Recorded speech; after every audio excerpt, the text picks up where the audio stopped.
ஜெய் சாய்ராம். எல்லாரும் நல்லா இருக்கணும், எல்லாருக்கும் நல்லதே நடக்கணும்.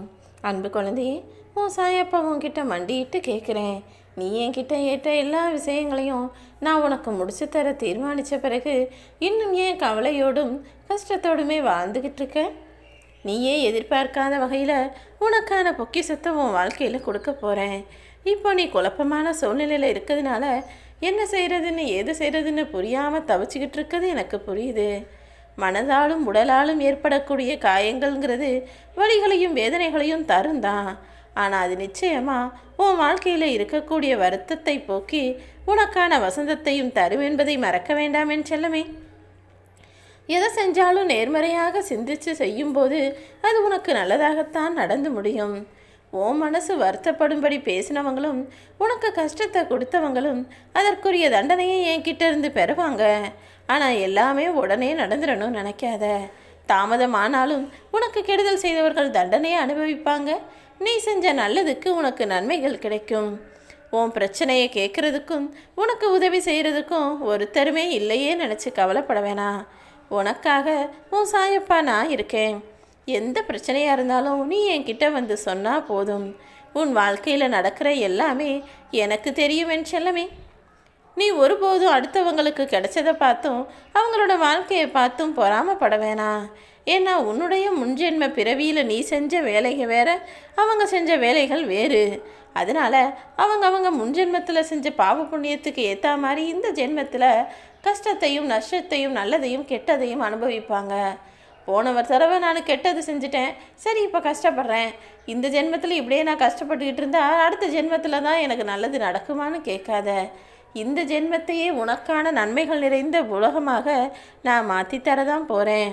உன் சாயப்பா என் மேலே நீ நம்பிக்கை வச்சா போதும். நம்பிக்கை ரொம்ப முக்கியம் என் செல்லமே. கூடிய சீக்கிரம் நான் உன்னை ஆசீர்வதிக்கிறேன்.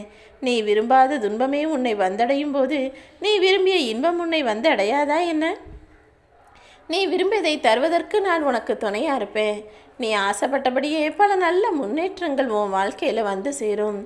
போன வாரத்தை விட இந்த வாரம் உனக்கு நிச்சயம் நல்லதே நடக்கும்படி நான் பார்த்துக்கிறேன்.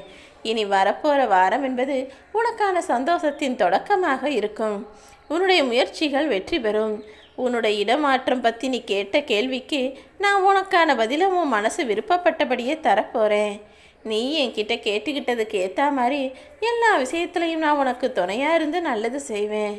உன்னை சுற்றி இருக்கிற மனிதர்கள் உன் எதிர்பார்ப்பை பொய்யாக்கி ஏமாற்றத்தை கொடுக்கலாம்.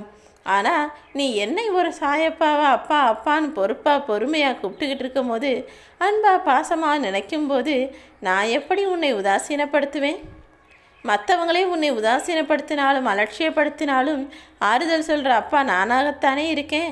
நிச்சயமாக நீ யாருக்கிட்ட எந்த எதிர்பார்ப்பும் வைக்காமல் உன் கடமைகளை மட்டும் செஞ்சுக்கிட்டு வா. எல்லாத்தையும் திட்டம் போட்டு ஜெயிச்சிடலான்னு நினைக்கிறவனுக்கு அவன் திட்டம் மட்டும்தான் துணையாக இருக்கும். அவன் அதையே நம்பி வாழ வேண்டியதுதான். ஆனால் எந்த திட்டமும் போடாமல் நடக்கிறதெல்லாம் என் சாயப்பா செயல், இறைவன் செயல்னு ஏன் பொறுப்பில் விட்டுட்டா நான் அத்தனையையும் அழகாய் நடத்தி முடிச்சு கொடுப்பேனேன்னு செல்லமே. இனி நடக்க போகிற நல்லதையெல்லாம் பார்த்து நான் உன் கூட தான் இருக்கிறேங்கிறதையும் நீ புரிஞ்சுக்கிறதுக்கான நேரம் வரும். என்னை சர்வசாதாரணமாக நினச்சிட வேணாம். எல்லாவற்றையும் அறிந்தவன் நான் அல்லவா? நீயாக என்னை தேடி வரவில்லை, வரவும் முடியாது. நான் தான் நீ என்னை நோக்கி வரும்படி செய்தேன். எல்லாரும் பார்த்து வியக்கும்படி உன்னை செல்வந்தராகவும் மாற்றி காட்டுவேன் செல்லமே. கூடிய சீக்கிரம் உன் வீட்டில் மங்களகரமான நல்ல விஷயங்கள் நடக்கும். நீயும் உன் குடும்பமும் ஆனந்தமாய் வாழ போகிறீங்க. இப்போ உன் வாழ்க்கையில் நடக்கக்கூடிய மாற்றத்தில் என்ன நடந்தாலும் என்னதான் நடக்குதுன்னு பார்க்கலான்னு பொறுமையாக காத்துரு. தேவையில்லாமல் உன் வாழ்க்கையை நினச்சி அச்சம் கொள்ள வேண்டாம். உனக்கான முடிவை உன் சாயப்பா நான் தானே செய்கிறேன். மாற்றங்கள் நிச்சயம் உனக்கு ஒரு நல்ல முடிவை தரும். கொஞ்சம் பொறு என் செல்லமே. நீ ஆசைப்பட்ட வாழ்க்கையவே நான் உனக்கு அமைச்சு கொடுப்பேன். உன்னை வீழ்த்துவதற்கு 100 பேர் இருக்கட்டும், தாழ்த்தி பேசுவதற்கு 1000 பேர் கூட இருக்கட்டும். ஆனால் உன்னை வாழ்த்தி உன்னை வசதியாய் வாழ வைக்க உன் சாயப்பா நான் எப்போதும் இருப்பேன் என்பதை நினைவில் வைத்துக்கொள்.